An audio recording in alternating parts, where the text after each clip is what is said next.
For I would that ye knew what great conflict I have for you, and for them at Laodicea, and for as many as have not seen my face in the flesh. Reference the King James Version, Holy Bible, a book called Colossians, chapter 2, and verse 1.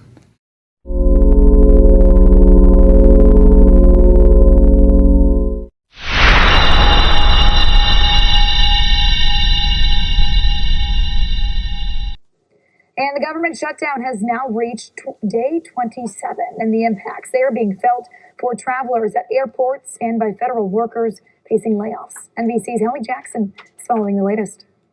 Today is officially day 28 of the government shutdown. This morning, we're breaking down what this means for you. Laura Sandlin joins us in studio. Laura, we know this has been the second longest funding lapse in the U.S. now. What can you tell us? The government shutdown is creeping towards the record held by the previous longest shutdown after another failed vote in the Senate yesterday. Now at day 29, a legal fight is brewing over whether the Trump administration can tap into funds to release SNAP food benefits. 5:06, it's now day 30 of the government shutdown, and still no sign that Democrats or Republicans are willing to budge. That stalemate over whether to extend health care subsidies or simply open the government first continues. Troops are supposed to be paid Friday. Saturday, healthcare premiums are set to increase when open enrollment for the Affordable Care Act begins. And the same day, food stamp benefits are set to expire.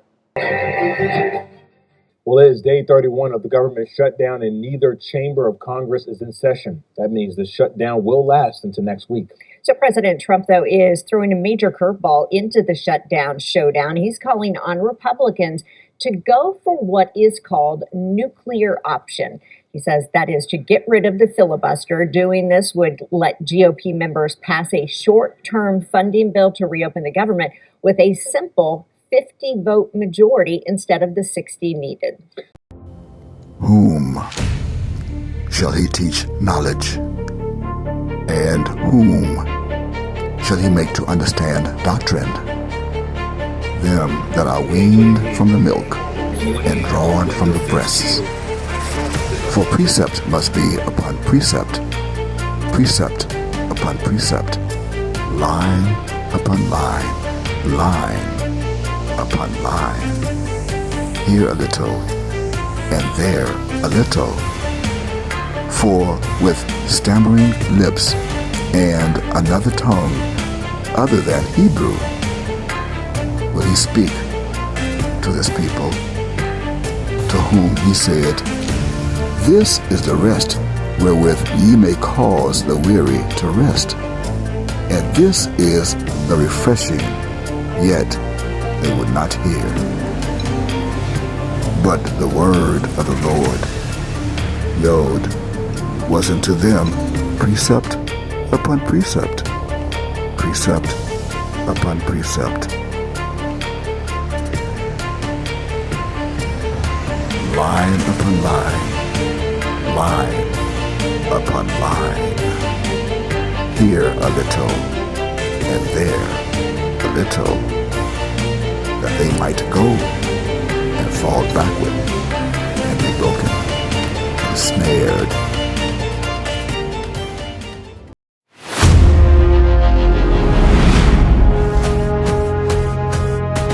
As a snare,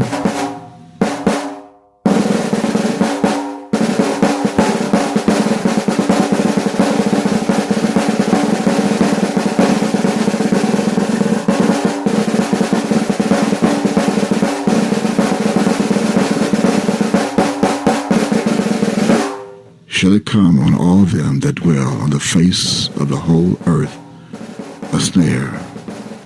Watch ye therefore, and pray always, that ye may be accounted worthy to escape all these things that shall come to pass, and to stand before the Son of Man.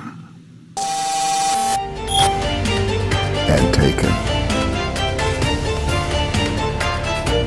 from the book of the King James Version Holy Bible that's called Isaiah.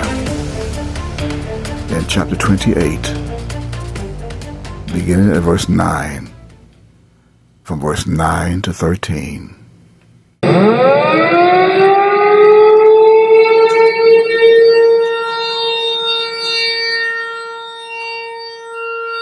This is a very special and important message that goes out to all so-called African Americans that are dwelling in this land today, on this planet. This land that is called the United States of North America.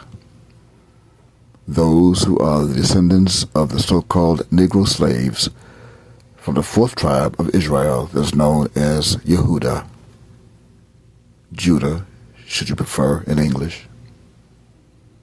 Those who were sold into slavery that began during the 16th century in this land to the first 13 colonies as they were brought on ships from the west shores of Africa.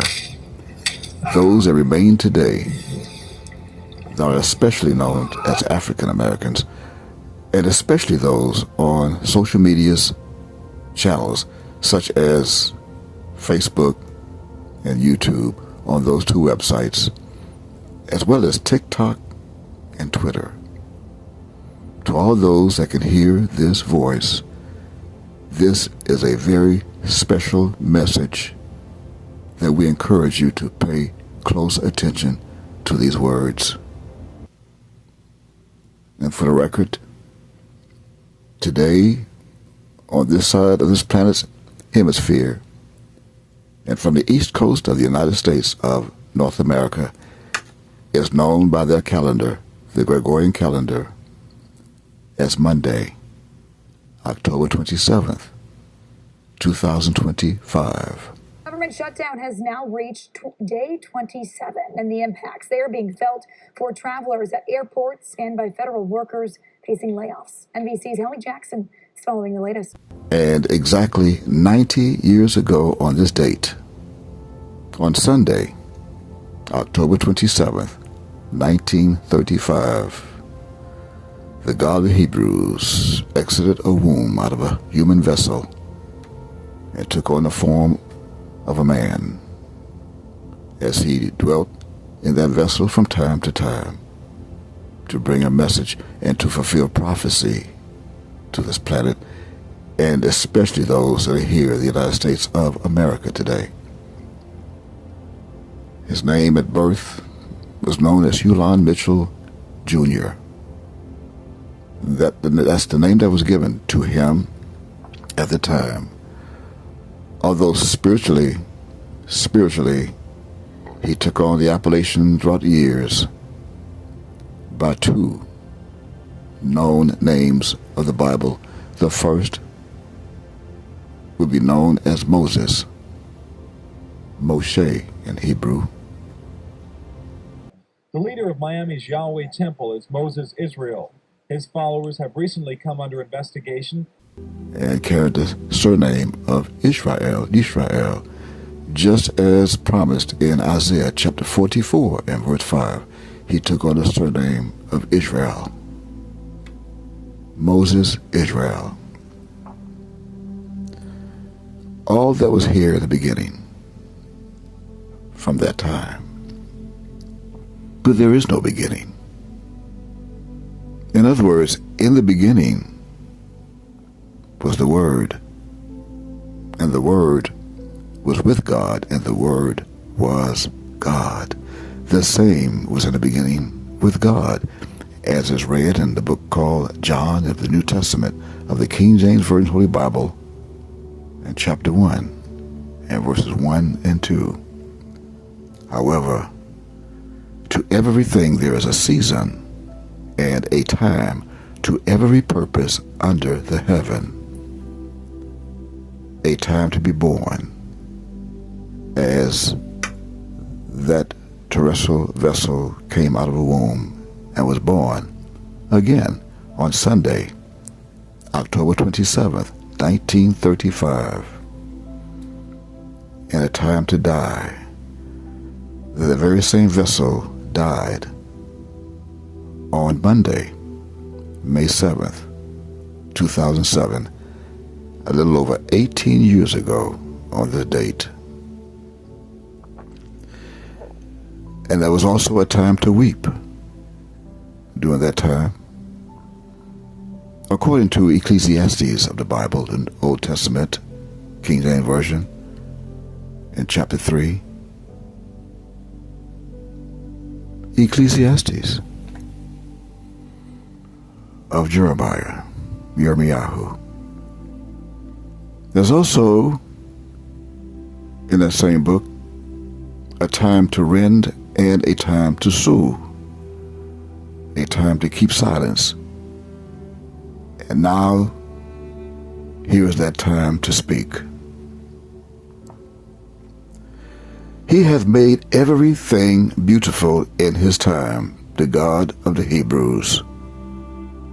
Also he hath set the world in their heart, so that no man can find out the work that God maketh from the beginning to the end.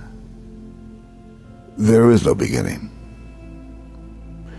A circle has no beginning, and neither does a circle has an end. This circle is symbolic of the celestial lodge. This is the circle of the celestial lodge, and this is the voice of the Grand Master of the celestial lodge. The voice of the Grand Master of the celestial lodge that's known to this world only by the appellation known as God. This message is very important for you to grab hold to, Judah. For thou hast not known me. Especially those on Facebook, social media's Facebook, that blasphemed me, that blasphemed my name. You do not know me. And why is it that you do not know me? Because of the people, the men of Edom, and those of the Chaldeans, of the symbolic figures of those people, those nations. Who is this that cometh from Edom, with dyed garments from Basra? This that is glorious in his apparel, traveling in the greatness of his strength. I that speak in righteousness, mighty to save, though you do not know me. Wherefore art thou red in thine apparel, O mighty one of the United States of America, that's called President, and thy garments like him that treadeth in the wine fat? Coming from the book called Isaiah in chapter 63, beginning at verse 1, I have trodden the winepress alone, and of the people there was none with me. For I will tread them in mine anger, and trample them in my fury, and their blood shall be sprinkled upon my garments, and I will stain all my remnant. For the day of vengeance is in mine heart, and this is the year of my redeemed, which is come. And I looked, and there was none to help, and I wondered that there was none to uphold. Therefore mine own arm brought salvation unto me, and my fury it upheld me. I would tread down the people in mine anger, and make them drunk in my fury, and I would bring down their strength to this planet. Again, according to Isaiah of the King James Version Holy Bible, chapter 63, and verses 1 to verse 6. This is the time of trouble. This is just the beginning of tribulations, of trouble that are promised, that's written on record and printed in the books. This is the time, this is the day of the Lord's vengeance.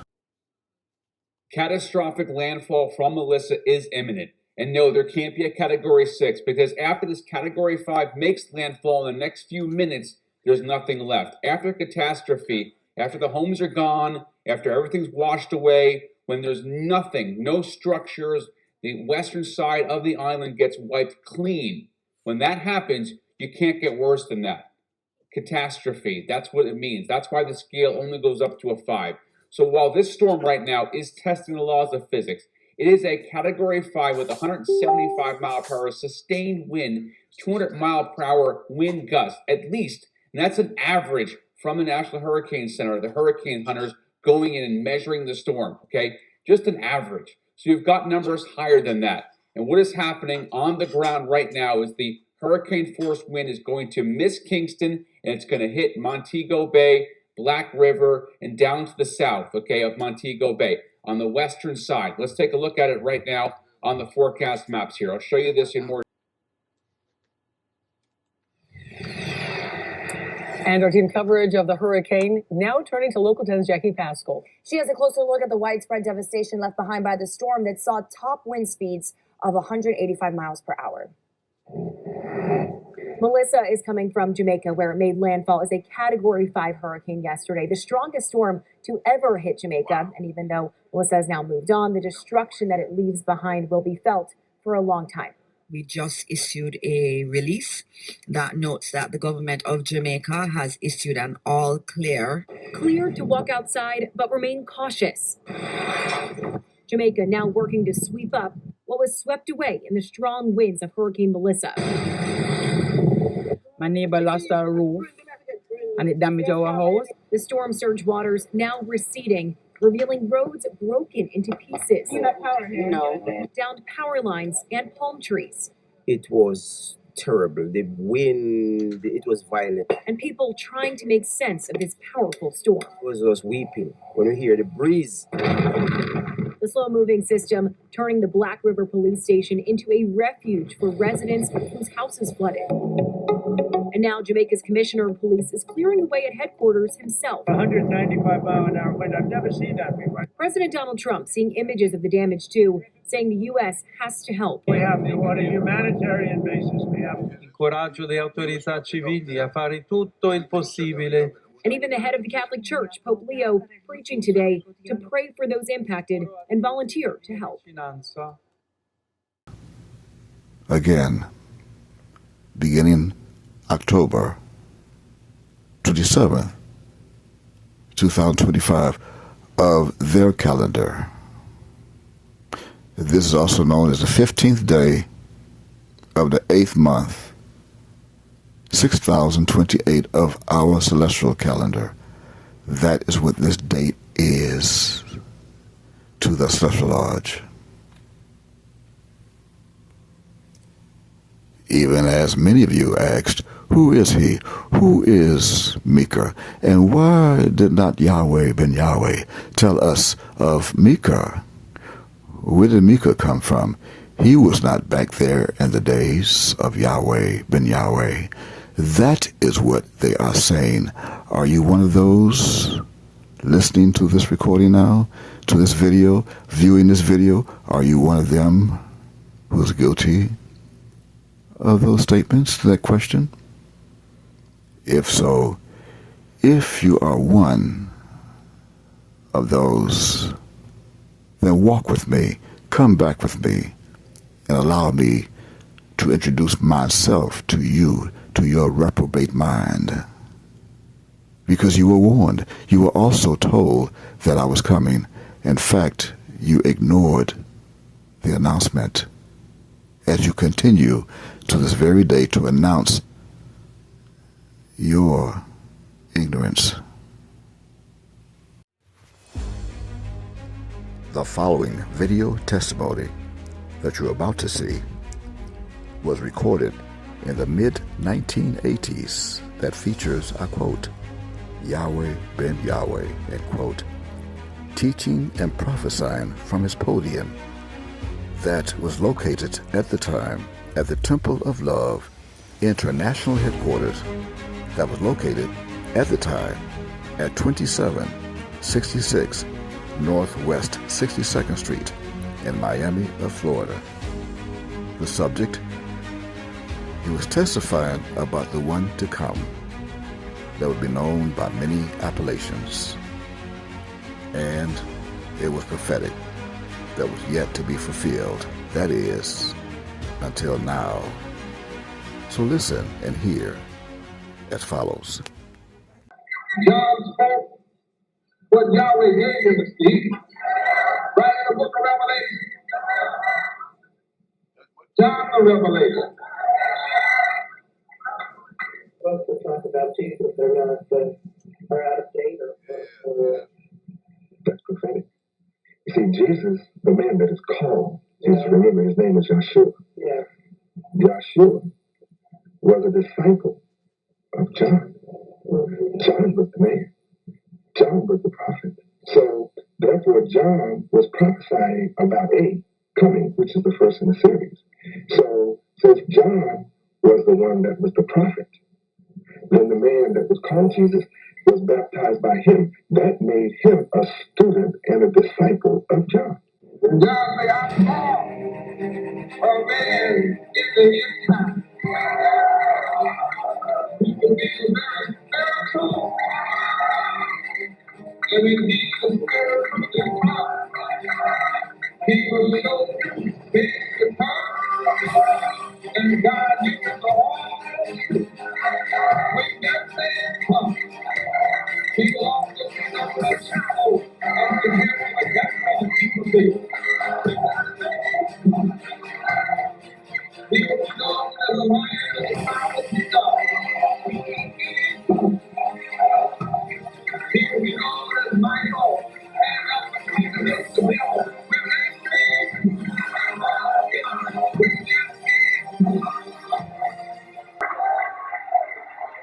When that man comes, he will be your God and you will be his people.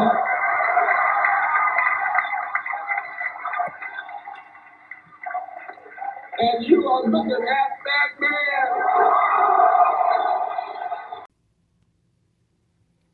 Let's go back now to the beginning when this celestial soul exited a womb to take on a terrestrial vessel.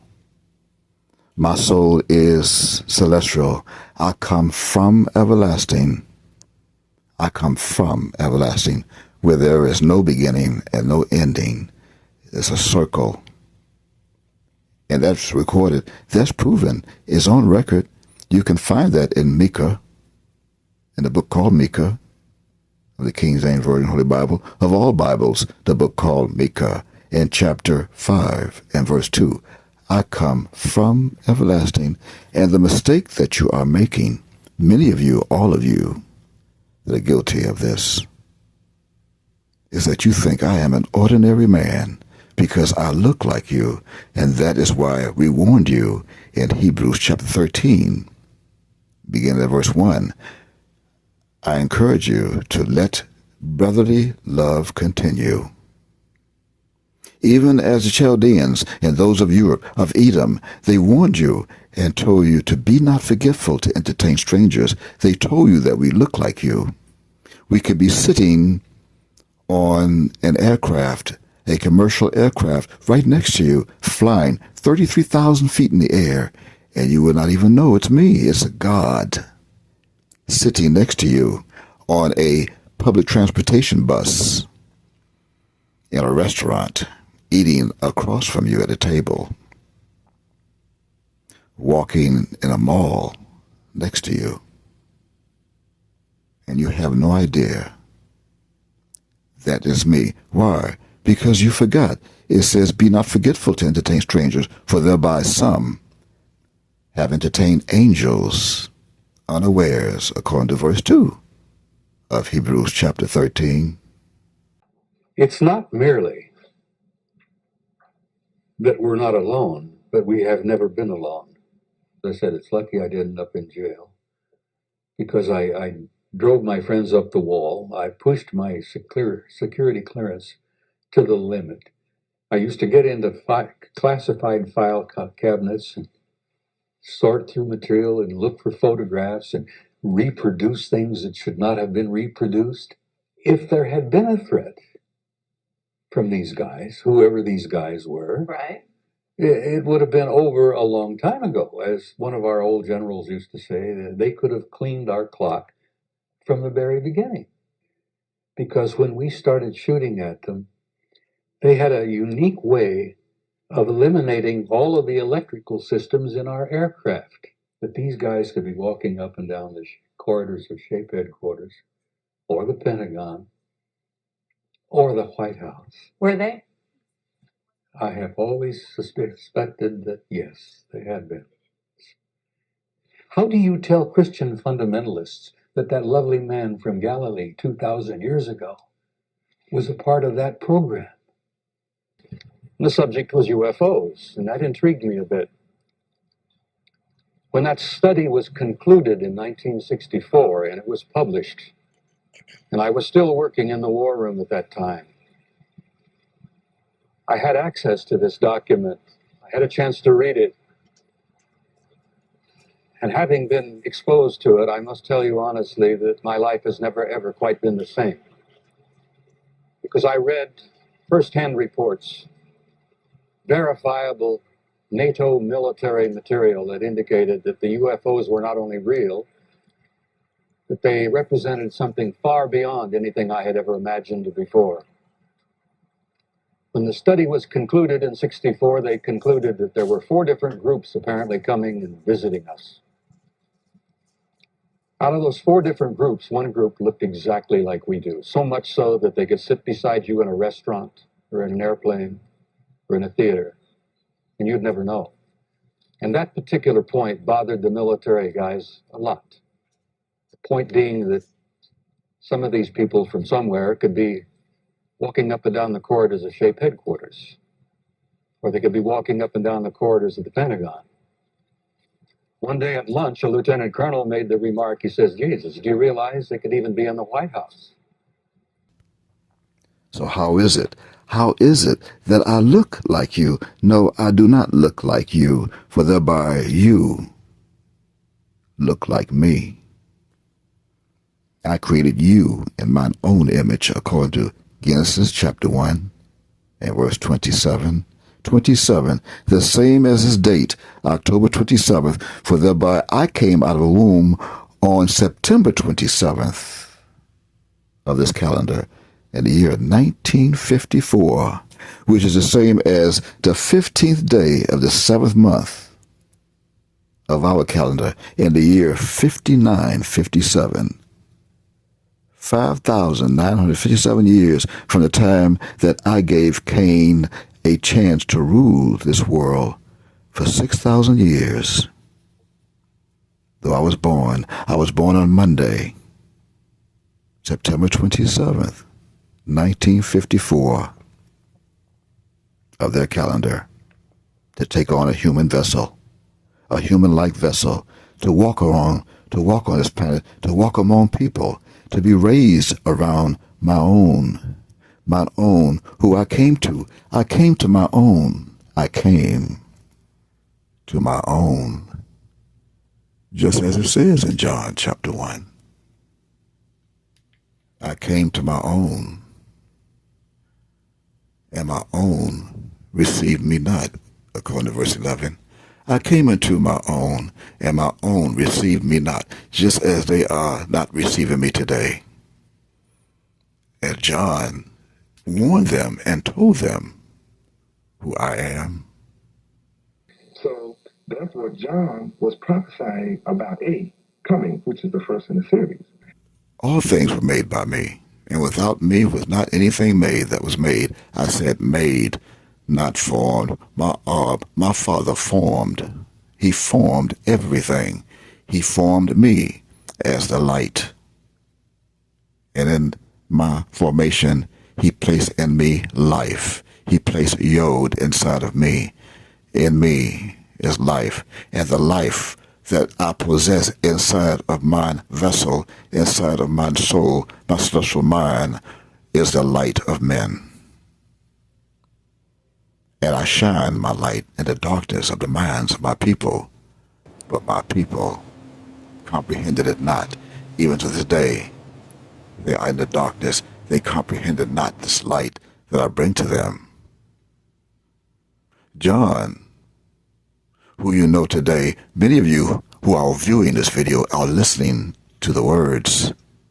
You knew him and only know him today as an English appellation, as I quote, Yahweh, Ben Yahweh, end quote. Although you refuse to accept the fact that in 1986, during a time interview in his office at international headquarters at the time, located in Miami, Florida of the United States, he made it known to you and to all that were there and who was not there, even today, as that time interview is now available on the YouTube channel that we provide for you. You are so disobedient. You refuse to study. You refuse the truth. You refuse the spirit of truth. Why? Why is it that you refuse the spirit of truth? Because your mind is reprobate. You have a mind of your own. You want to become something that you are not who you want to be. You can only be who you are, who you is. That is who you is. You could be no more, neither can you be any less. And there was a man that was sent from God, whose name was Yohanan, but you only knew as, quote, Yahweh, Ben Yahweh, end quote, as he made mention and he announced to the world on that day in the office in 1986, during that time interview, that he was John. He's John the prophet. John was the prophet.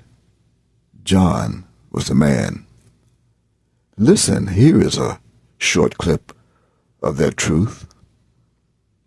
But the books that talk about Jesus, they're not, are out of date or That's prophetic. You see, Jesus, the man that is called, remember his name is Yahshua. Yeah. Yahshua was a disciple of John. John was the man. John was the prophet. And as you have just heard, John was the man, the prophet, and the man that you is waiting for, the deity that this entire planet is waiting for to come, whose name, remember, the man that is called Jesus, his name was Yahshua. And John just made it plain during that recording, in that video, that the man that is called Jesus, remember, Yahshua, was a student and a disciple of John. That means that the one whom this world is waiting for to come, known as the Christ, is here even after the death of John. For thereby John came for a witness. The same John came for a witness, to bear witness of the light, that all men through him, through John, might believe the light whom he came to bear witness of. Who was Micah? Micah was born and raised in Miami of Florida, where John came to in 1979 to look for the one that was prophesied to come and bear witness of the one that was prophesied to come, and thereby raised in a place in Miami that bear the house number of 4725 Northwest 12th Avenue, as in the 12 tribes of Israel, the 12 tribes, as he stood up and stands for the 12 tribes of Israel, 12th Avenue, as the Strong's Concordance confirms and reveals that the reference under H4725 represents the standing place. The standing place, the home, and the city where this one of and from the celestial lodge known as the Christ would come in the last days.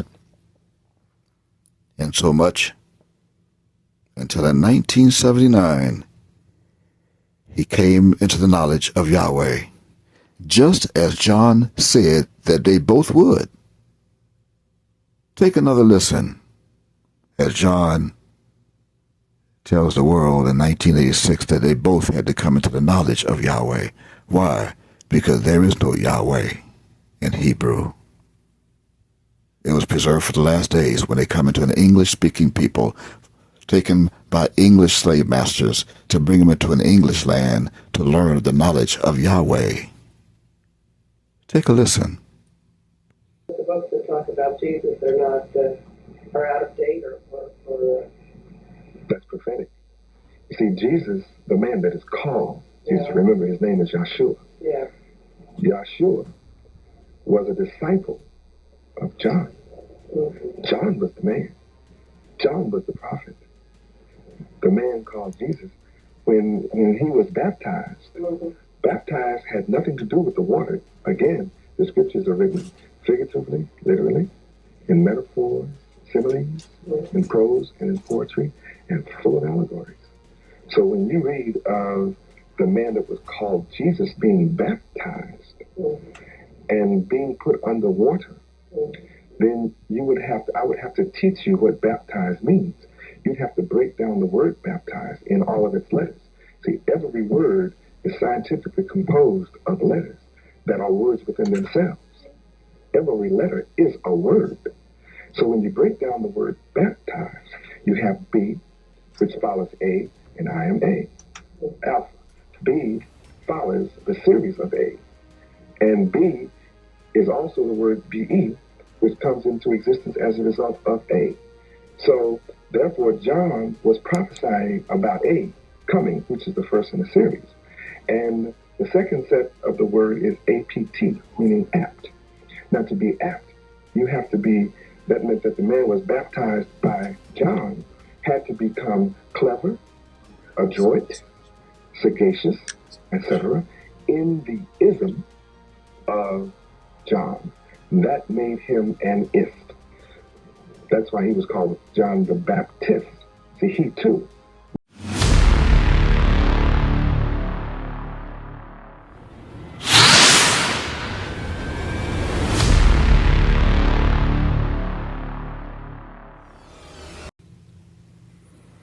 And as you have just heard, I came into the knowledge of Yahweh in 1979 by that calendar.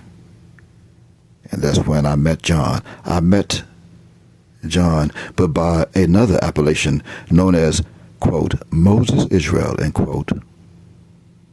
And as I came that night, on a Wednesday night, in a suburb of Miami-Dade County known as Brownsville, the Brownsville Community Center, a community center where I first met again Moses.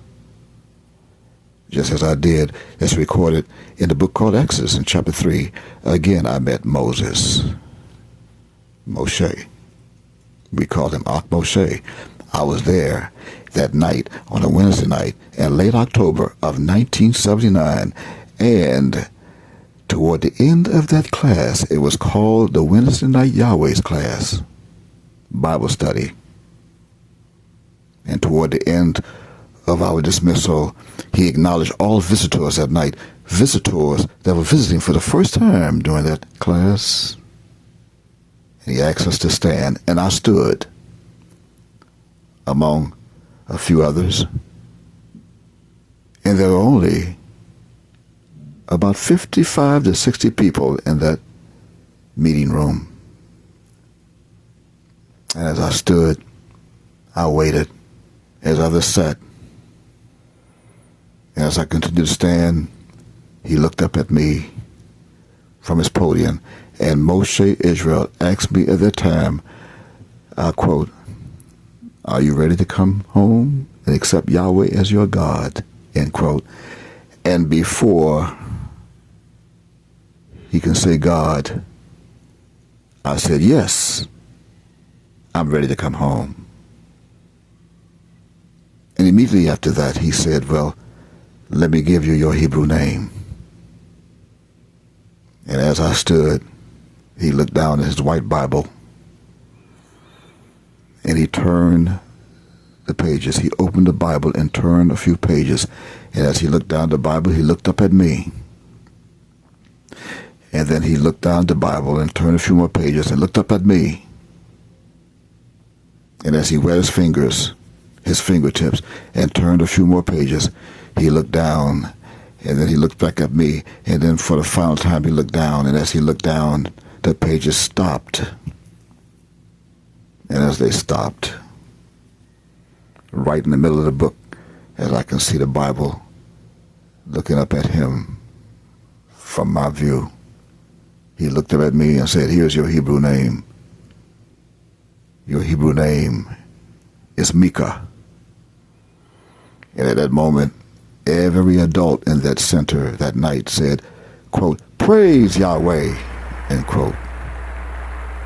And then he said to me, here is how you spell your name. You spell your name M-I-C-A-H. This is how you spell your Hebrew name. Micah. M-I-C-A-H. And then he said, and here's what your Hebrew name means, Micah. Your Hebrew name means, and I quote, who is like Yahweh, end quote. And again, at that very moment, every adult that was there that night shouted again, I quote, praise Yahweh, end quote. I was there.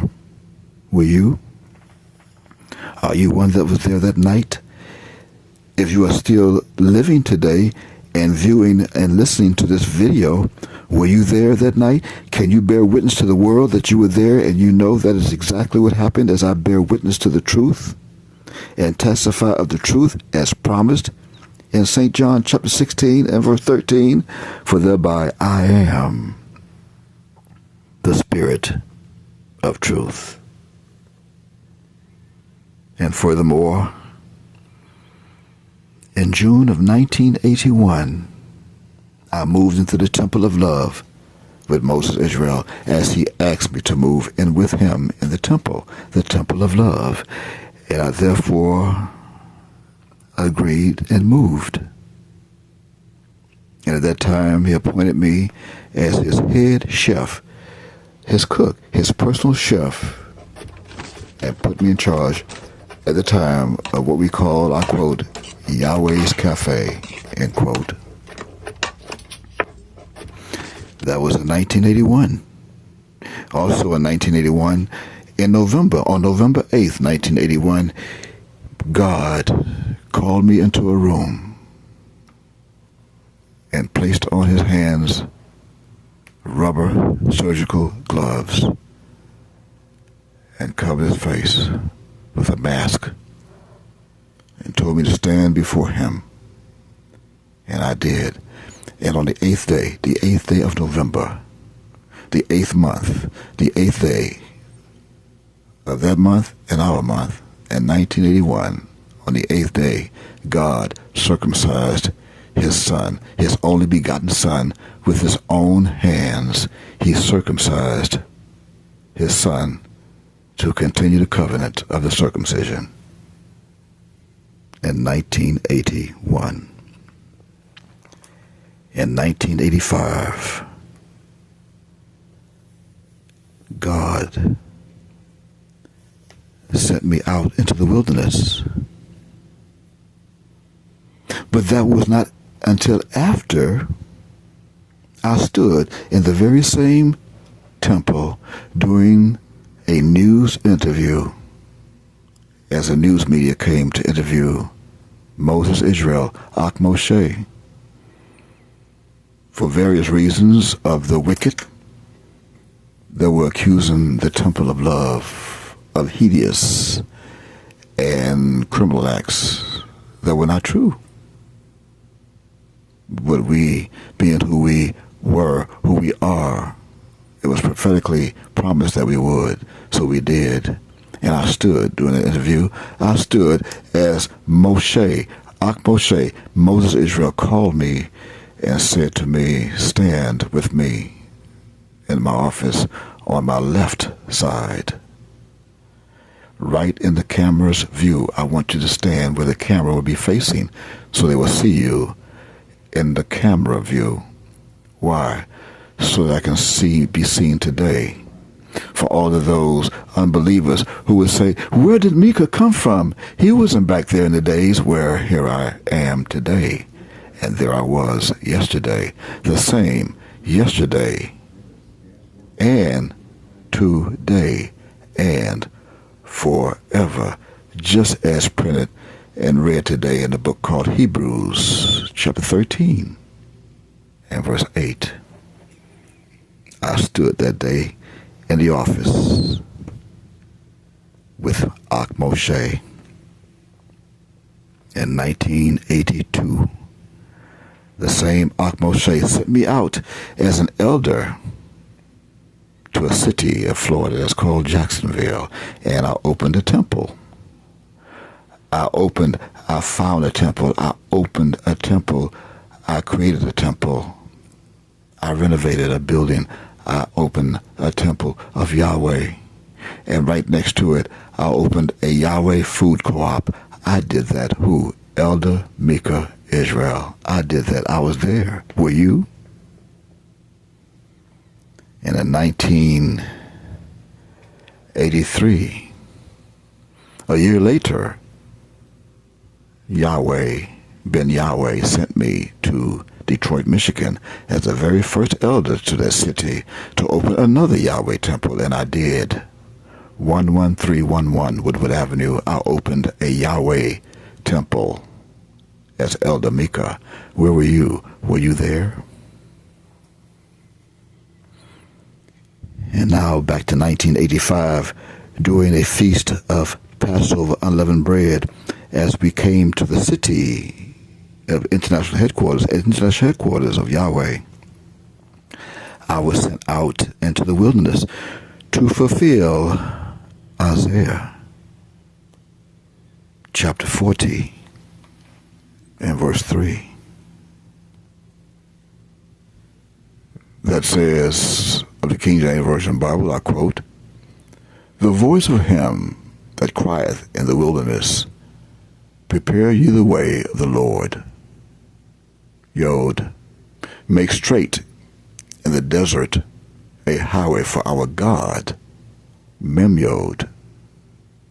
Verse 4, every valley shall be exalted, and every mountain, which are the governments, and hill, which are the constituents of the governments of the world, the United Nations, shall be made low, and the crooked shall be made straight, and the rough places plain. And the glory of the Lord, Yod, shall be revealed, and all flesh shall see it together, both the Father and the Son. For the mouth of the Lord, Yod, has spoken it, as I'm speaking it right now in your ears, in your view. This is prophetical, however, this has been fulfilled. Just as John reminded those during an interview, as he said, remember, the Bible is written past, present, future, literally, allegorically, symbolically, and full of metaphors. In fact, take another listen for yourself on what John said to those scribes that day in his office. Hear it for yourself. John was the prophet, the man called Jesus. When he was baptized, baptized had nothing to do with the water. Again, the scriptures are written figuratively, literally, in metaphors, similes, in prose and in poetry, and full of allegories. So when you read of the man that was called Jesus being baptized and being put under water, then I would have to teach you what baptized means. Now, as you have just heard, I went into the wilderness, And John, as you have just heard him say, he too made mention of that. And it is not recorded. It is recorded. You who are listening and are still dead in the mind spiritually, for some strange reason, you refuse to humble yourself and accept the truth.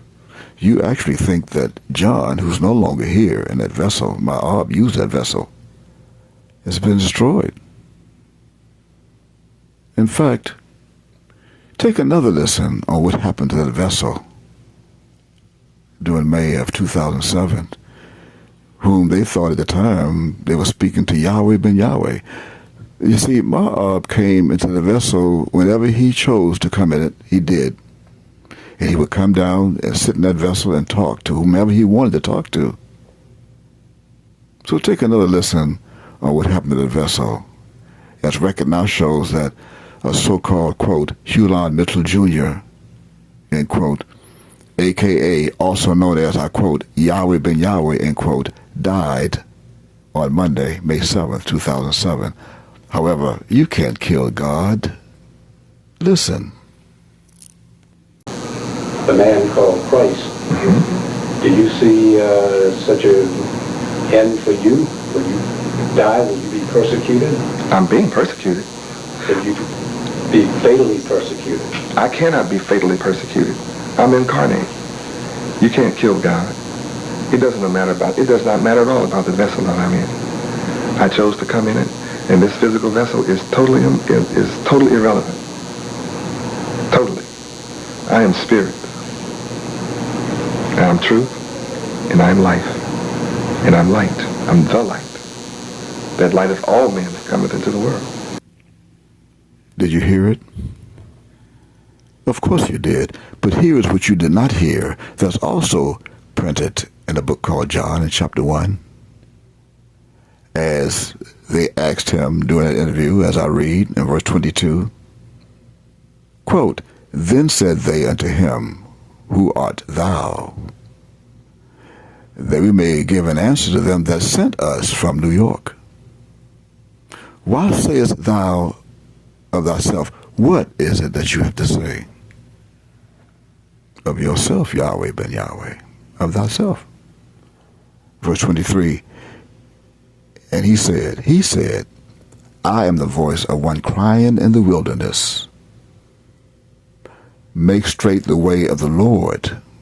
Remember, his name was Yahshua. As said the prophet Isaiah. And they which were sent from New York were of the Pharisees of the Time magazine. And verse 25, and they asked him and said unto him, Then why baptizest thou then, if thou be not that Christ, nor Elias, neither the prophet? And again, he reminded them, I would have to teach you what baptize means. And in fact, let him tell it. Listen again. So when you read of the man that was called Jesus being baptized and being put under water, then I would have to teach you what baptized means. You'd have to break down the word baptized in all of its letters. See, every word is scientifically composed of letters that are words within themselves. Every letter is a word. So when you break down the word baptized, you have B, which follows A, and I am A. Alpha. B follows the series of A. And B is also the word BE, which comes into existence as a result of A. So, therefore, John was prophesying about A coming, which is the first in the series. And the second set of the word is APT, meaning apt. Now, to be apt, you have to be, that meant that the man was baptized by John, had to become clever, adroit, sagacious, etc., in the ism of John. That made him an ist. That's why he was called John the Baptist. See, he came to be in the knowledge of Yahweh, and he then subsequently became apt in the ism, which is the dogma and the laws of Yahweh. So since John was the one that was the prophet, then the man that was called Jesus was baptized by him. That made him a student and a disciple of John, not the one. Did you hear it? In verse 26, that small clip fulfilled John chapter 1 and verse 26. As I quote, again, John answered them, saying, I baptize with water, but there standeth one among you, whom ye know not. This is true, and I stood among them, although I was in the wilderness, as he said in verse 23, but they did not know me, just as you who are watching this video and hearing it, you do not know me, whom you know not. Verse 27, he it is who coming after me is preferred before me, whose shoes latchet I am not worthy to unloose. It's verse 27. And indeed, the Spirit of truth is come. He will show you things to come and guide you into all truth. When that thing comes. And furthermore, take a look at Luke chapter 3, what was said in verse 16, as I quote, as John, Yohanan answered, saying unto them all, I indeed baptize you with water, but one mightier than I cometh, the latchet of whose shoes I am not worthy to unloose. He shall baptize you with the Holy Ghost and with fire. And that fire already announced and revealed is coming. Look at my previous two videos, the previous ones before this one, as the sun cometh with rain of fire. That's fulfilled. It's going to be fulfilled. See, you made the drastic mistake of thinking that I am someone that's ordinary like you are. I am not. I'm being told by my Father, my Ab, today to make this announcement to you, to give you a chance to redeem yourself, to vindicate your ignorance before me. And if you think in your reprobate mind that I am someone to play with, then you have no idea the secret mystery of what's hidden in Nahum chapter 1. But before I get into Nahum and my vengeance, let me continue introducing myself and reminding others that after that time interview of 1986, in October of 1990, they presented a key to the county to Yahweh ben Yahweh. On October 7th, 1990, they gave him the key. They made it Yahweh ben Yahweh's night. I was there.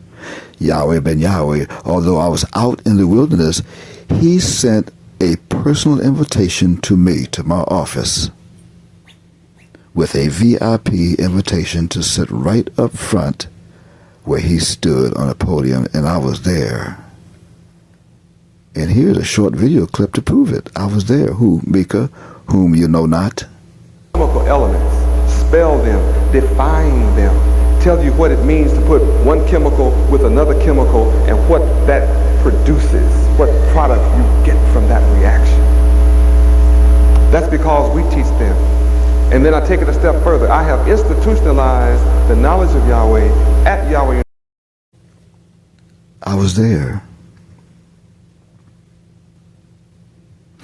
And furthermore, in November of 1990, the very next month, on November 7th, he was taken into custody by the United States federal government in New Orleans, Louisiana, also known as arrested, on bogus charges. Of course I was upset. Needless to say, 2 months later, in January of 1991, he sent to my office again one of his disciples to summon me to go to a building, an office of his defense lawyer at the time, L.C. Hastings. And as I visited the office that day, L.C. Hastings handed me a subpoena to appear in court as a defense witness of, quote, Yahweh ben Yahweh, end quote, and I became his star defense witness, and that is also recorded. And I sat in Fort Lauderdale, Florida's federal courthouse that was located at the time on Broward Boulevard. I sat in that courtroom, federal court, right next to Judge Rucker, the federal judge, and I testified on behalf of, quote, Yahweh ben Yahweh, end quote. And, of course, I made the federal prosecutor upset, to say the least, because I defended not only Yahweh ben Yahweh, I defended my father. Again, January of 1991. In January of 1992, I visited, quote, Yahweh ben Yahweh, end quote, at the Turner Guilford Knight Corrections Institute, also known as a Miami-Dade County jail, in September of 1992. And we had our very last meeting face-to-face, body contact, face-to-face, bodily contact, and we embraced, and we hugged, and we embraced, and we kissed one another on our cheeks. And at that time, I knew that it was not Yahweh ben Yahweh. I knew that my father, my Ab, had come down to speak to me once more in that vessel. And as he did, for 40 minutes, we had that meeting for 40 minutes in that room. And toward the end of that 40 minutes, my father looked in my eyes and said to me, after I asked him, what can I do for him? He looked at me with those piercing blue eyes in my soul, and he wet his lips, and he said to me, Micah, here's what I want you to do for me. I want you to study your name and find out how your name is connected to my name. And once you find out and study your name, how your name is connected to my name, then you will also discover and find out how you is connected to me. And when you are done with that study and discovery, I want you to write a book. I want you to discover it. And I want you to send that book into the Peace Foundation, P-E-E-S-S Foundation, to the attention of one of those servants whose name I will not mention in my righteous video with that immoral mindset. And I did. I obeyed the voice of my father, my Ab. And a few days later, I completed that book. I placed on the top of that thick page, about 2-inch page, those pages, about 3 to 350 pages of that book. And I sent that book in as commanded to the Peace Foundation. And a few days later, I received a phone call from one asking me permission to have the book. And I told them at that time, that book is not mine. That book belongs to, I quote, Yahweh ben Yahweh, end quote. You have my permission to do whatever you'd like to do with that book. And they did.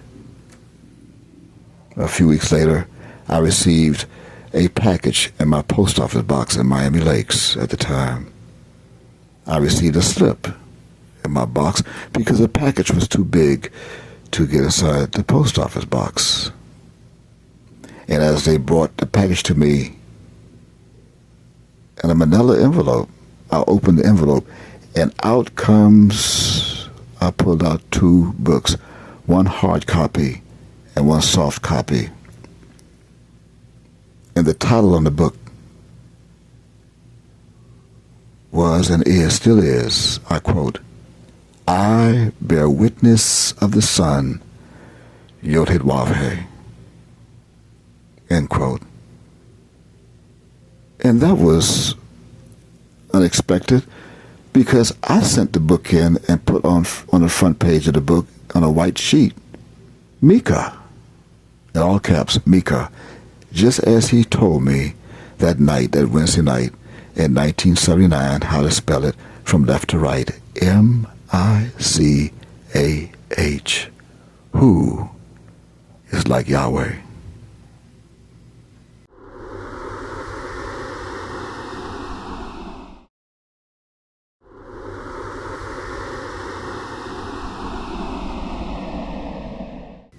However, after, quote, Yahweh ben Yahweh, end quote, also known, a.k.a. John the Baptist, after he read the book and edited the book,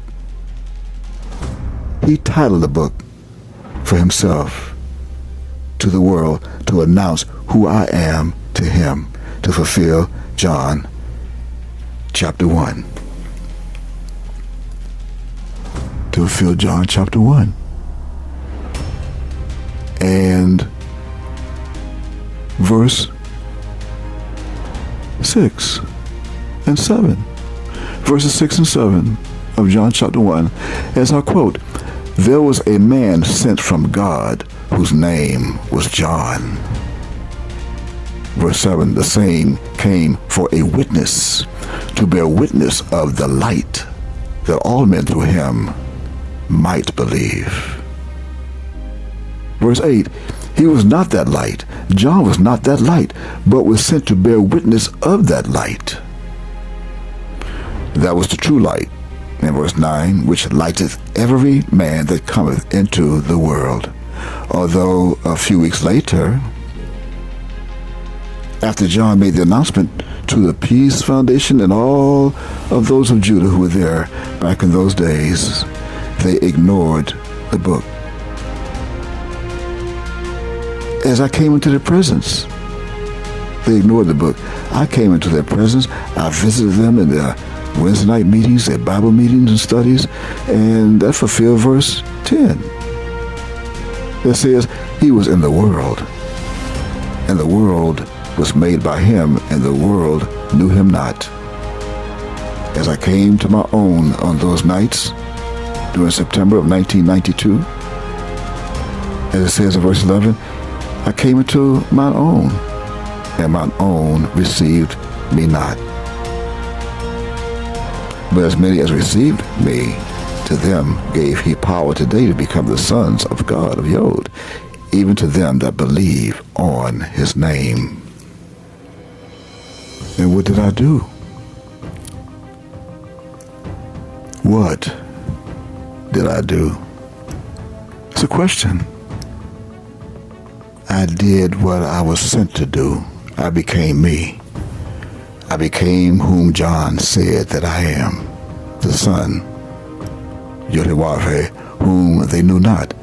And despite the fact that John told them who I am, by the very power of the title of that book, they ignored that. They insisted on continuing to follow John, who was waiting for trial, that year, 1992, from September to December. I certainly would not allow him to walk beside me. That's for sure. So what makes you think things are going to be the same when I come out? I'm just not the same man that was arrested November 7th, 1990. I've been here now 14 months, and I'm totally different. I've been transformed, and I have transcended, and I have transfigured right here. And those of you that's been coming out here to see my body, my dead body, yes, I've been slain for you. Just as it said and recorded throughout history, it repeated itself today in John chapter 3. Beginning at verse 24, as I went around teaching, telling them who I am. As verse 24 says, for John was not yet cast into prison. Why? Because he was still waiting at Turner Guilford Night Corrections Detention, awaiting trial in 1992. Then there arose a question between some of John's disciples and the Yehudites about purifying those that were there, the Peace Foundation, his disciples. In 26, and as I left them a recording and sent a recording to them, telling them in the recording, you have no idea who's talking to you right now. John told you, Yahweh ben Yahweh told you who I am. I am the Son of God. I am the Son, Yod-Heh-Wav-Heh. And that shook them up. That shook up the earth. That shook up those on the earth. And they sent message back to John while he was awaiting prison, while he was yet cast into prison. They sent word back through his attorneys that Micah is calling himself the Son of God. In fact, in verse 26, see, and they came unto John and said unto him, Rabbi, he, Micah, that was with thee beyond Northwest 27th Avenue and 62nd Street, beyond the temple in Jordan, to whom thou bearest witness of his book. Here it is in John chapter 3, in verse 26.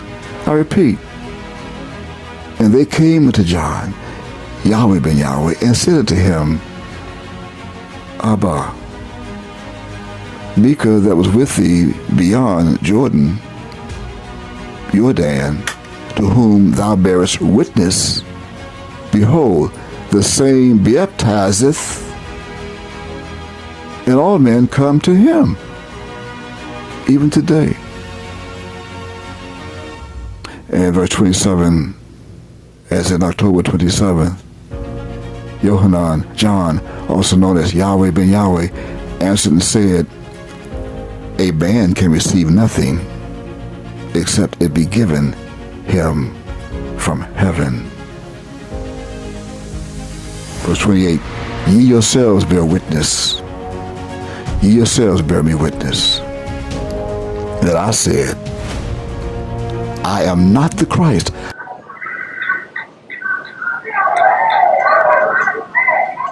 John spoke what Yahweh gave him to speak, right in the book of Revelation. John the Revelator. And John said, I saw a man in the end time who was being very spiritual, and indeed the spirit of truth is come. He will show you things to come and guide you into all truth. When that man comes, he will also be known as Shallow and to him the begetting of the people be. When that man comes, he will be known as the Lion of the tribe of Judah. When that man comes, he will be known as Michael, and up the fight against the devil. When that man comes, I am not the Christ, John said to them, but that I am sent before him in 1935, October 27th, 1935. As he came out September 27th, 1954, 19 years later. I repeat, John chapter 3, verse 28, ye yourselves bear witness, ye yourselves bear me witness. You think I am the Christ. You think I am the Son of God because I say I am Yahweh ben Yahweh to you. You think I am the Christ because you think no one's coming after me.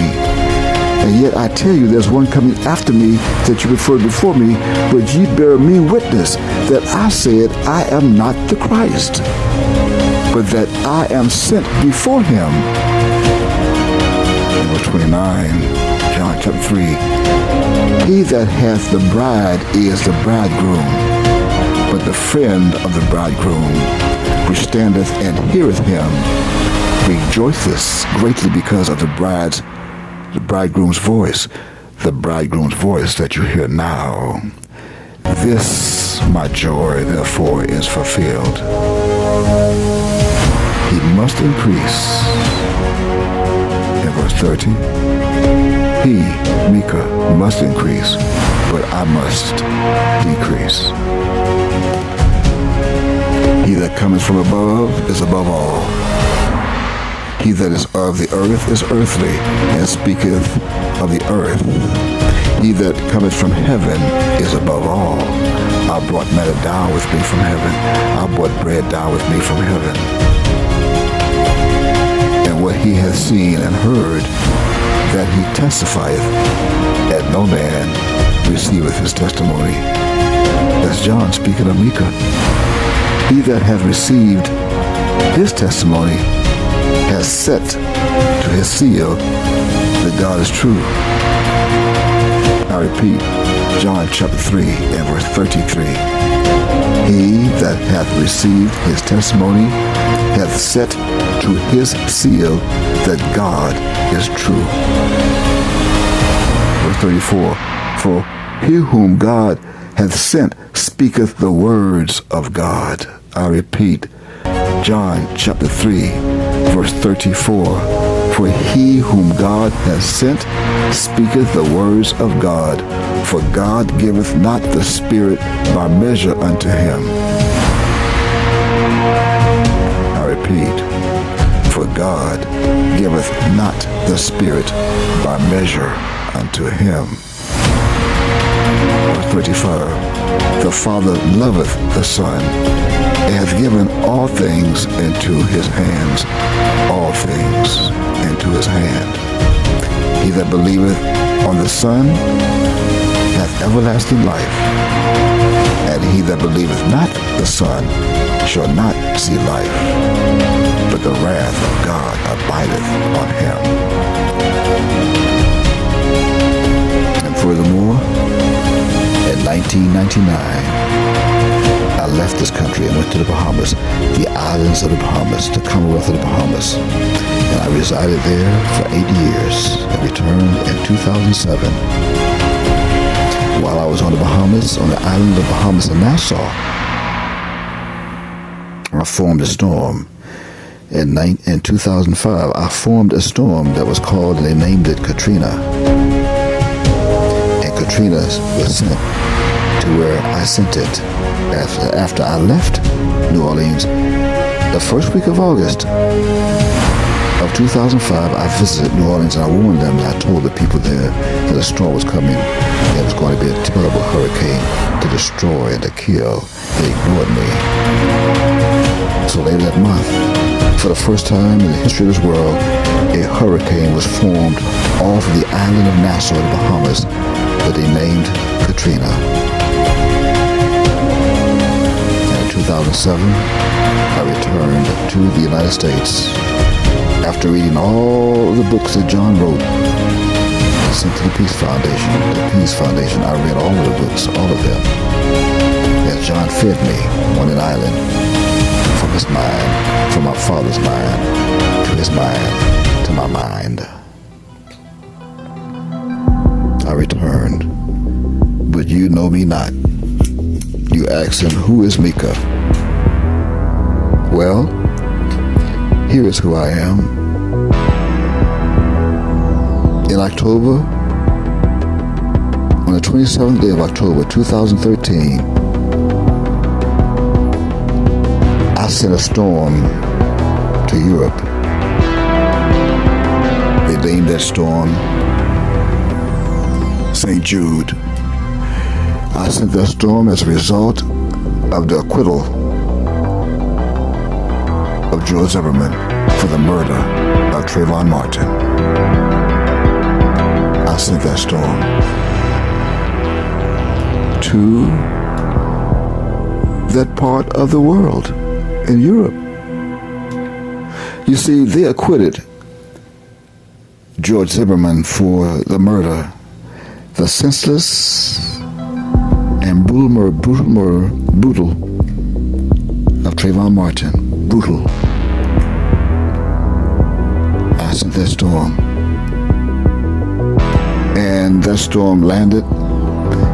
That storm was created from the west shores of Africa, headed to the west toward the United States as I stopped it. And it went back. And instead of pursuing the western track, it went north and then made a U-turn. It made a U-turn and went right back to Europe and landed. The storm was named Christian on October 26, 2013 by the Free University of Berlin's Meteorological Institute. It was named Christian by the Meteorological Institute, and it became known later as the St. Jude storm. See, Christian, nevertheless, on October 27, 2013, it made its destruction, and it killed 17 people in Europe. 17 deaths.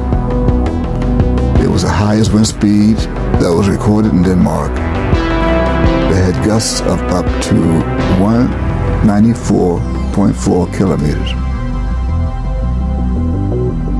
The worst storm that ever hit that region. It was the strongest. Unexpected. There's 17 deaths, one death for every year that Trayvon Martin lived out of the womb of his mother. 17 deaths. Why is that? Well, Nahum, chapter 1, is that answer. You see, vengeance is mine, and those today, those are my people of the tribe called Yehuda, Judah, that lives in the island, on and in the island of Jamaica. You blaspheme me. Critically, you blaspheme me. I told you to stop it, but you blaspheme me. Do you not know that I have control of the storms? Have you not kept record of the Atlantic-based hurricanes that were developed in the Atlantic Ocean and in the Gulf of Mexico from the year 2007 that were predicted and projected on their computer models to be headed toward Miami and South Florida? And I turned every one of those away from the city of Miami, the county of Miami-Dade, that an eye of a storm had not come across South Florida since 2006. Wilma. We're not speaking of Irma. Irma was a Caribbean storm that hit the Keys. The eye of Irma went over Key West. That's almost 300 miles south of Miami, Florida. So we are not speaking of Irma. We're speaking of those that were projected and predicted by the meteorologists of the world, the meteorologists to come across South Florida, Miami-Dade County. I turned them all away. Why? Because God is jealous. In Nahum chapter 1, verse 2, God is jealous, and the Lord revengeth. The Lord revengeth, and is furious. The Lord will take vengeance on his adversaries, and he reserveth wrath for his enemies. And by the time you hear this video that's being recorded on October 27th, I remind you, Monday, October 27th, 2025, Jamaica will be torn up. It will be torn in pieces. And those that survive will not have power for months. However, if you are blessed to have a generator and you can hear my voice and you can see this video, then you'll know that it was me. I did that, Micah. Why? Because the Lord is slow to anger and great in power and will not at all acquit the wicked.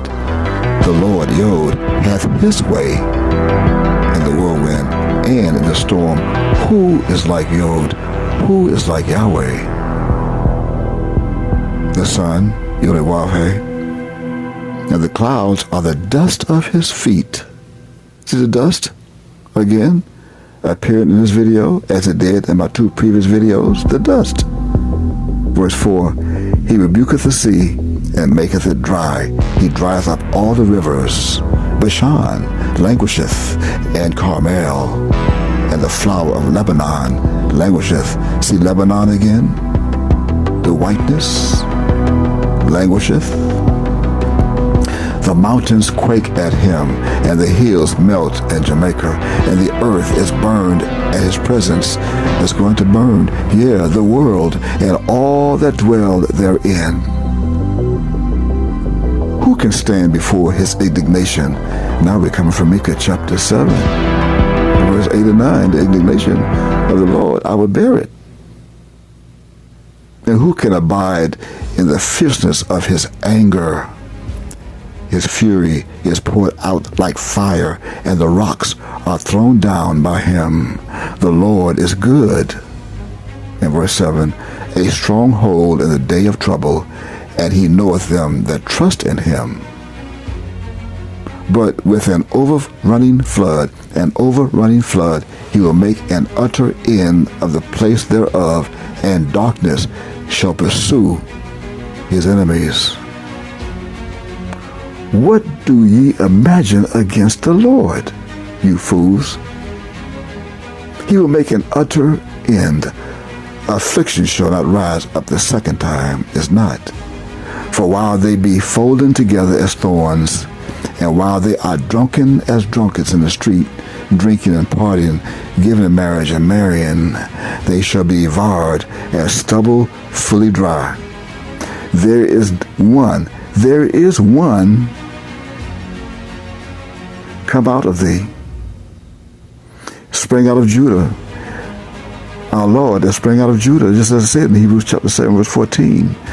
Hebrews chapter 7, verse 14, that there's one who sprang out of Judah. There is one come out of thee that imagineth evil against the word, the Lord.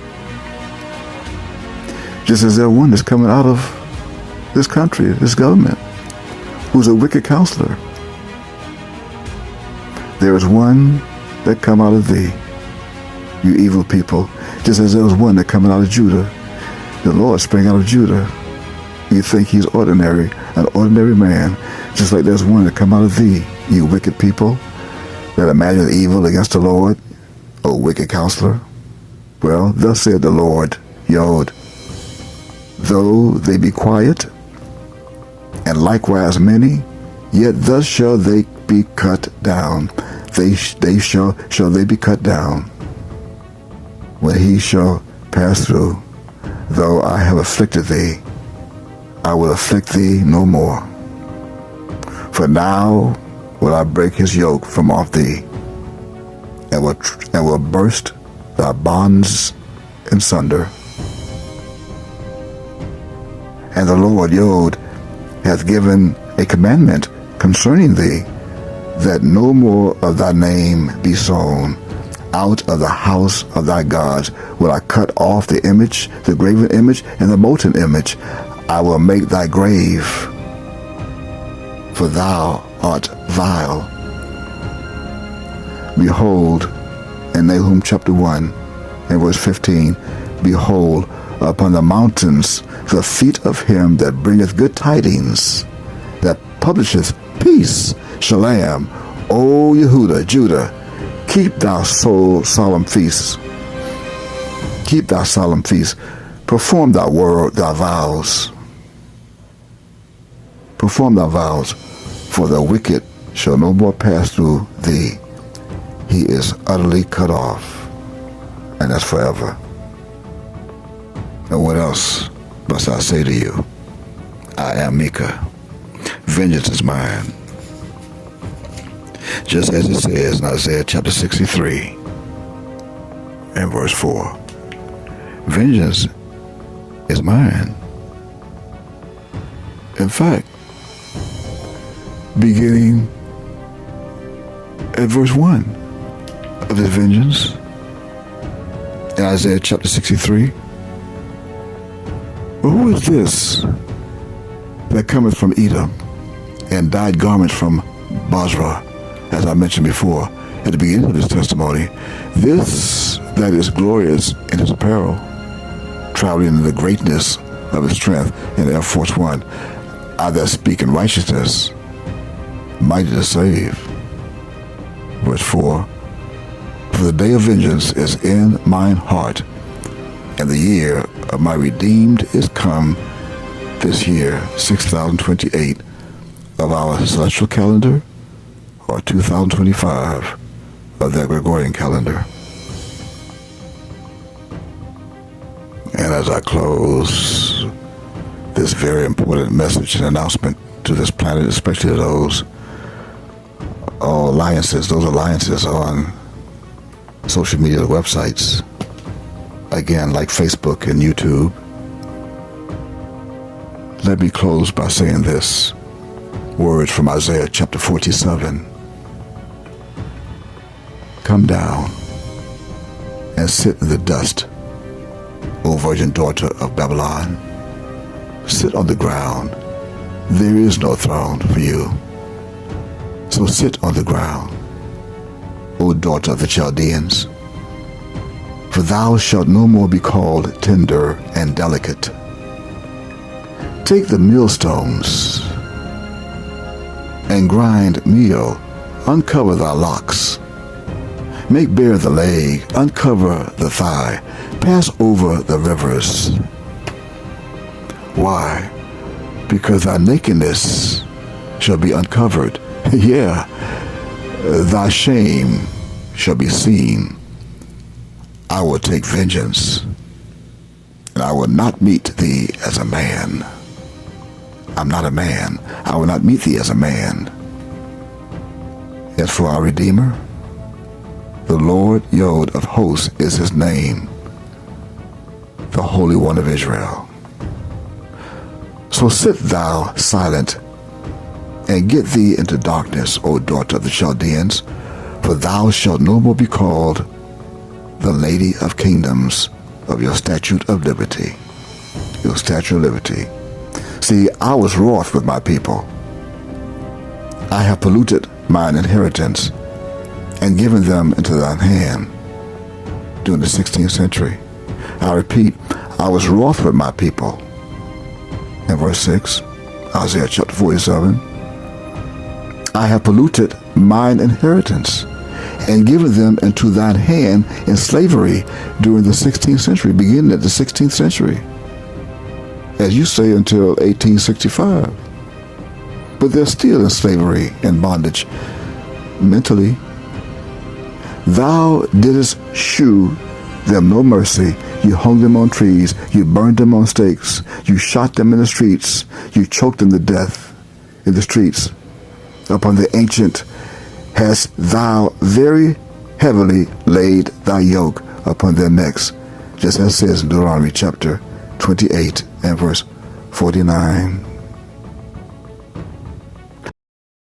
And not only Deuteronomy chapter 28 and verse 49, that begins at verse 48 of Deuteronomy chapter 28, of that iron placed on your neck, as it says in verse 48, therefore shalt thou serve thine enemies, which the Lord Yod shall send against thee, in hunger, and in thirst, and in nakedness, and in want of all things.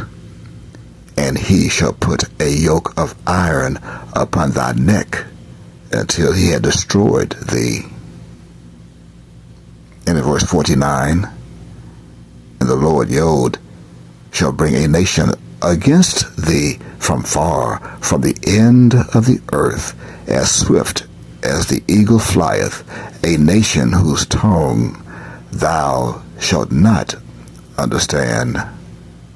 Verse 50, a nation of fierce countenance, which shall not regard the person of the old, nor shew favor to the young.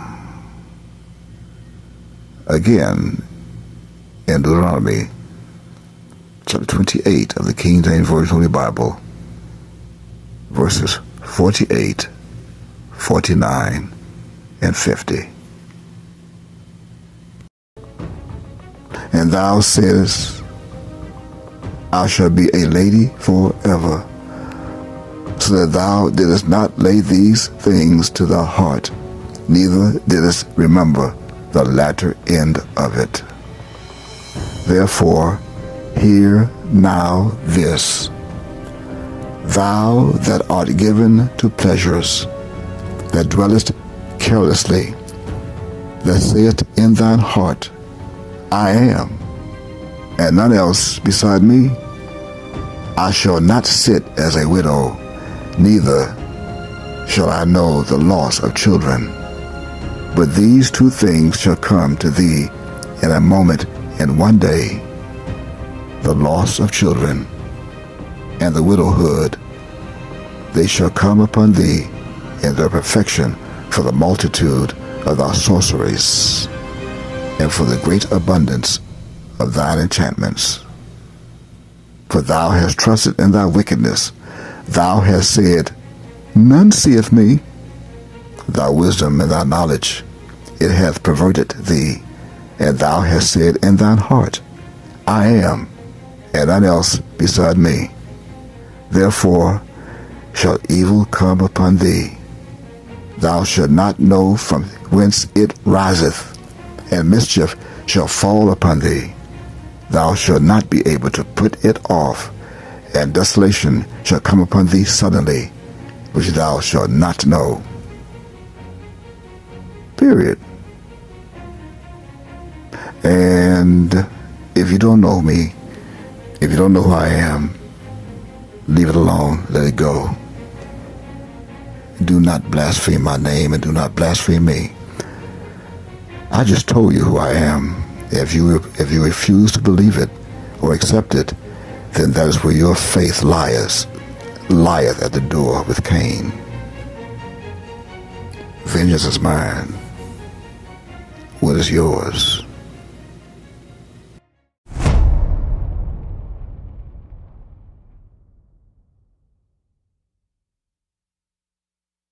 And now, in conclusion, these things that you have just seen and heard of this testimony for over an hour now on my YouTube channel, and all of my testimonies on my YouTube channel, these things have I spoken unto you that are in the circle, being now present with you, just as promised over 2026 years ago in Hebrew, as I spoke to you in our Hebrew idiom, our Hebrew tongue, and now is recorded today in the English's idiom, in the King James Version Holy Bible, the book called John, in chapter 14, beginning at verse 25. These things, all of these things I have spoken unto you in this video testimony today, 2025, being now present with you. I am the Comforter. I am the Comforter, which is the Holy Ghost, as promised, that I will baptize you with the Holy Ghost. I am the Holy Ghost, whom the Father has now sent in my name. My name is Memyod. I will teach you all things, and bring all things now to your remembrance, whatsoever I have said unto you over 2026 years ago. So shalom, which is peace. Shalom, as I end this testimony now, I ended with shalom, which is peace in Hebrew. I leave with you of the circle. My shalom I give unto you. Not as the world giveth. The world giveth shalom. The world says shalom. They do err. Shalom is a man. I am shalom. I am the man. Shalom. Just as promised in the book called Micah in chapter 5 and verse 5. Give I unto you shalom. So let not your heart be troubled, neither let it be afraid. Ye have heard how I said unto you, I go away and come again unto you. And I have. I went away, and now I come again unto you. Not to ye. See, if ye loved me, ye would rejoice. Why? Because I said, I go unto the Father, the Ab, that you thought you knew. Why? For my Ab, mine Ab, my Father is greater than I. And now, at the end of this testimony, I have told you before it come to pass, before Hurricane Melissa come to pass. I told you before Melissa, the hurricane they named Melissa. Meteorologist, so can you explain what do we know? What's the very latest with regards this hurricane? Well, first of all, Melissa was an incredible storm, and thank you for having me to talk about this. We, of course, watched the tropics so closely all the way through. This is a very late season storm, the strongest storm we've ever had this late in the season. That's first record that it broke. Second one, this is the strongest storm that the Jamaican island has ever seen. They've never had a Category 5 hurricane, and Category 5 hurricanes begin with winds of 156 miles per hour. This made it onshore at 185 miles per hour. In Jamaica's recorded history for these storms going back 174 years, never happened. And now this is now tied for the top three strongest hurricanes to ever hit, with landfalling winds of 185 miles per hour. We only had two other storms in history in the Atlantic with winds of this magnitude make landfall. Dorian, back a few years ago, hit the Bahamian Islands, and that was also 185 miles per hour winds. The only other hurricane to ever be this strong was the Labor Day hurricane in 1935 across the Florida Keys, those tiny little islands. And again, we have not seen a storm like this except those other two. So this is already a huge historical event. Hit Jamaica, and even though Melissa has now moved on, the destruction that it leaves behind will be felt for a long time.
most recent and latest powerful Category 5 that ever came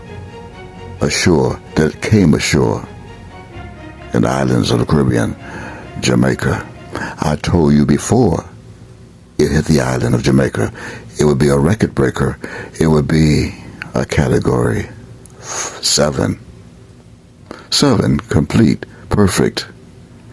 I told you before it came to shore of my people of Jamaica, my people of Judah that are living in Jamaica. I told you to take cover. It's me. It is me. Memyod, me. Me with Lisa. Lissa, which is an oath. I kept mine oath to my father. I made an oath to my father, and I kept mine oath. And now I presented part of my oath to you and to ye in this video testimony. I have told you before it come to pass that it was going to be catastrophic. I told you. It had not been such a whirlwind to hit the Caribbean islands as me and my oath, the oath to my God, my Father, that ye might believe. But you believed not. And now hereafter, I will not talk much with you. I said hereafter, I will not talk much with you, just as promised, and I read in John chapter 14 and verse 30. Why? For the prince of this world cometh, and hath nothing in me. In fact, the prince of this world is already here. He's returned now from Asia. He's returned from China today, Thursday, October 30th, 2025. The prince of this world cometh, and hath nothing in me, but that the world may know that I love the Father. I ahab mine ab, and as the Father, mine ab, gave me commandment, even so I do all that he's given me to do and commanded me to do, I do. So therefore arise, Yehuda, you that are in Jamaica, you that are in Montego Bay, you that are in Kingston, and every constituent on the island of Jamaica, arise. Let us go. Let's go. Let's go. Let us go hence. And that's all I have to say.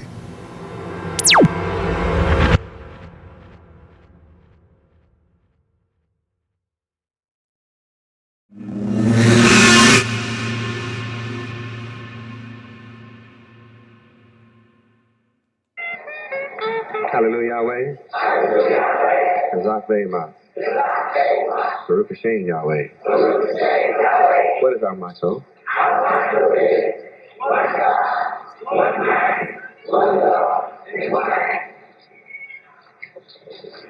What is our motto?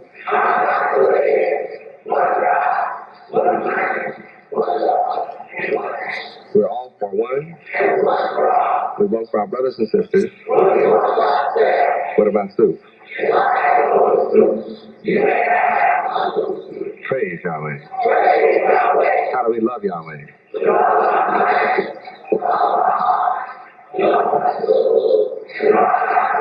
And how do we love our brothers and sisters?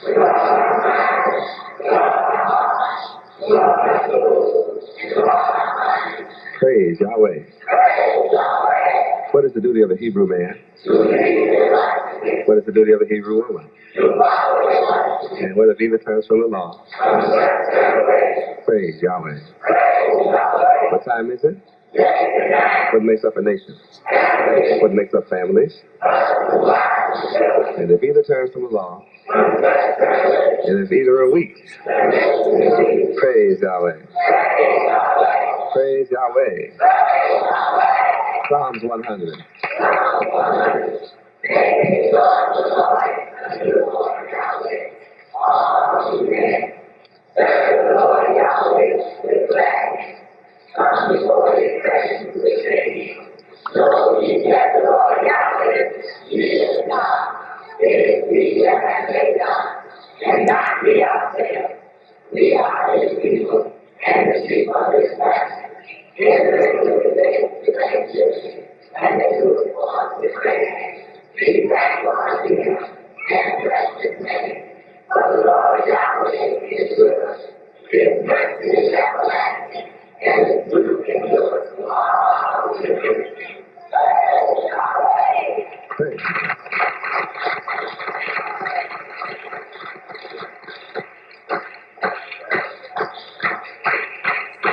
Praise Yahweh.